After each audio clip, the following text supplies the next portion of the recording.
লৈ আহিছো এই মুহূৰ্তৰ এক বিশেষ খবৰ। নগাঁৱৰ বহমপুৰৰ 1 নং যুগৰ গাঁৱৰ জাৰণীত বৃহৎ বন্যহস্তীৰ জাকৰ অৱস্থান।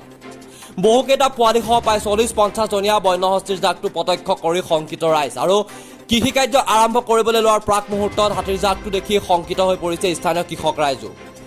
বন বিভাগক শীঘ্ৰেই জাৰণীখনৰ পৰা হাতীৰ জাকটো খেদি পঠিয়াবলৈ আহ্বান শংকিত কৃষক ৰাইজৰ।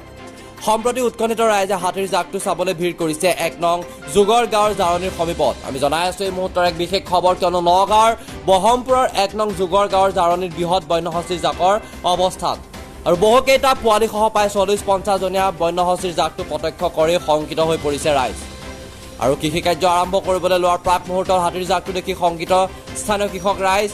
বন বিভাগক শীঘ্ৰেই জাৰণীখনৰ পৰা হাতীৰ জাকটো খেদি পঠিয়াবলৈ আহ্বান শংকিত কৃষক ৰাইজৰ। সম্প্ৰতি উৎকণ্ঠিত ৰাইজে হাতীৰ জাকটো চাবলৈ ভিৰ কৰিছে 1 নং যুগৰ গাঁৱৰ জাৰণীৰ সমীপত।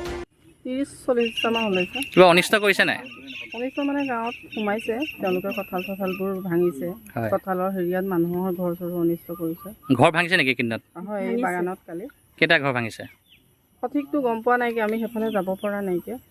হয়, এতিয়া হাতী কি কল খাইছে আৰু ইয়াতে গোমধান কৰিছিলে, গোমধানখিনি অনিষ্ট কৰিছে।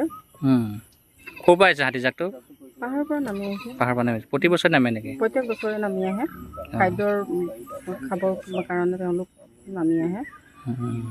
নগাঁৱৰ পৰা বিভূতি বৰুৱাৰ ৰিপৰ্ট, চুহানা লাইভ।